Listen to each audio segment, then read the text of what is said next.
tourism, what is the first word that comes into your mind? Tourist, traveling, vacation? Come on, that's the most common word that you will get on a random guy in the street.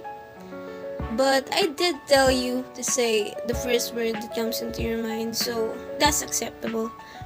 And by the way, my name is Patricia Andaseco. I haven't mentioned it yet. And I'm recording for BSTM 101. This is the overview of tourism and hospitality industry. By the way, this is a video podcast, so please do support me and share and like this video. My Facebook account is Patricia Andaseco. And yeah, let's start. What is tourism? Tourism is what people do when they visit a place outside their usual environment. It is a social, cultural, and economic phenomenon that is steadily getting more attention in international research communities. Tourism has various definitions that has been put forward to serve various purposes. Like for example, DOT, Department of Tourism, they look at tourism as a phenomenon, something that happens.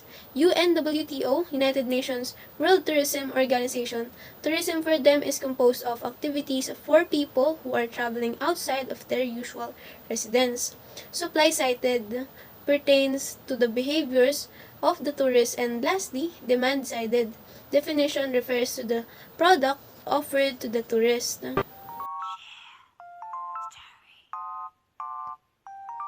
Si Maria, isang high school student, is meron silang magaganapin na tour, school field trip. Tapos, hindi niya gusto sumama sa school field trip nila kasi hindi pa siya nakasama ever sa school field trip. Pero nagustuhan niya na sumama dahil dun sa nalaman niya yung pupuntahan, gusto niya palang puntahan yun. Tapos, pinapangarap niyang destination yung pupuntahan nila, pati yung mga kaibigan tsaka klase niya sasama, pati meron din siyang mga favorite teacher na sasama, na makakasama rin nila sa bus, kaya nagustuhan ni Maria na sumama. Pero hindi lang naman dahil gusto niya pwede siyang sumama, kailangan niya ng pera, syempre. Yung pera hihingi niya sa magulang niya, and bibigyan siya ng permission and ng mga magulang niya kasi underage pa siya, kaya may permission dapat, pati yung pera na pambabayad ni Maria sa teacher niya, sa advisor. At ayun, nakapagbayad na siya, and iniintay niya na lang yung date ng tour. At ayun, fast forward, araw na ng tour. Tapos maaga si Maria nakapunta sa bus station, mga 3:30 AM, pero ang alis kasi nila 4 o'clock. Ayun, kaya inagahan niya na para hindi siya mahuli sa seat, kasi alam niya naman pag mga ganun, kasi napapag-usapan naman dati ng mga klase niya na kapag field trip kailangan maaga. Ayun, tapos si Maria, yung time na umalis na yung bus nila is mga 4:20 AM. Minake sure lang ng school and ng mga teacher na walang may iwan na kahit na sinong bata. At pati yung mga vehicles ay gumagana ng maayos. Kaya 4:20 na sila nakaalis, 20 minutes after ng exact time na dapat na alis. And ongoing sa first destination nila is meron silang tour guide ng sama. Ang nilalaman nung bus na sinasakyan ni Maria is bus driver, tourist guide, and mga 4 na teacher or 3. Ayun, tapos ayun, yung pag-aalis ng bus nila sa bus station is nagpakilala na yung tour guide nila sa kanila, and nagpray siya muna tapos nagpakilala, and then nag-share siya ng mga trivias, questions, nag-ask pala siya ng mga questions, tapos nagbigay din siya ng mga prizes, pati din yung mga teachers, nagbigay din ng mga foods and candy sa mga estudyante. Ayun, sobrang naging masaya yung field trip nila dahil dun sa ginawa nung tour guide nila, kasi sobrang entertained silang lahat. Moving forward, they arrived in their first destination, and their first destination was a food factory. I'm not going to say any specific foods or products.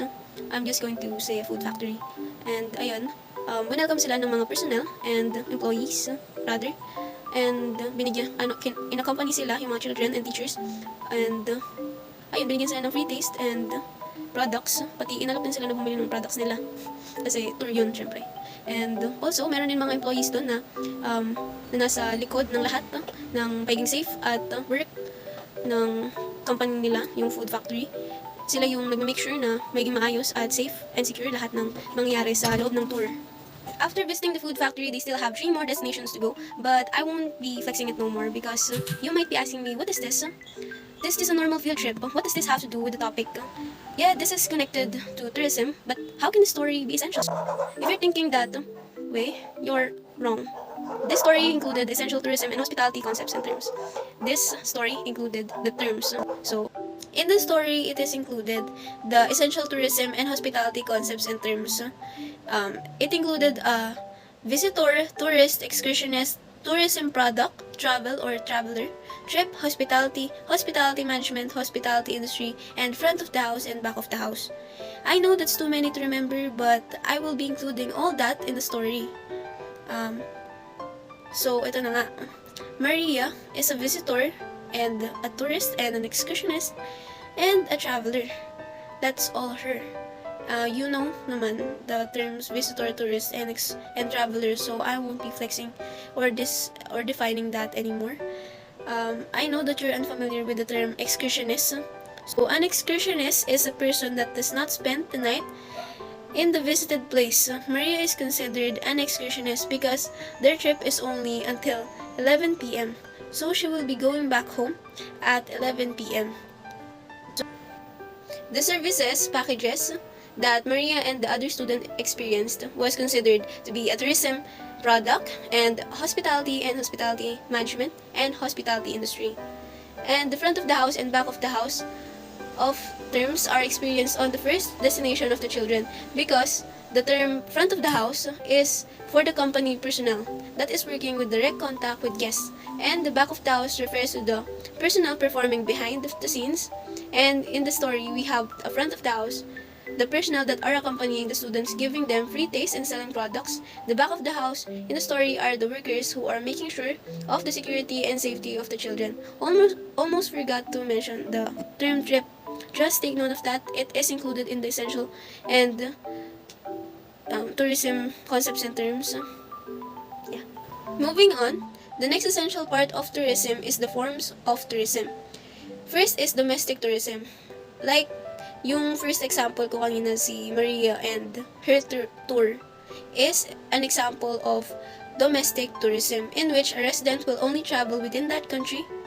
The second and third is inbound and outbound tourism. For example, a non-resident traveling to your country is an inbound tourist, and an outbound tourist is you traveling to a country where you're not a resident in. And the fourth or last form of tourism, the international tourism, is an example of both inbound and outbound tourism. Speaking of motivation, our next and the last thing that I'll be flexing is the travel motivators.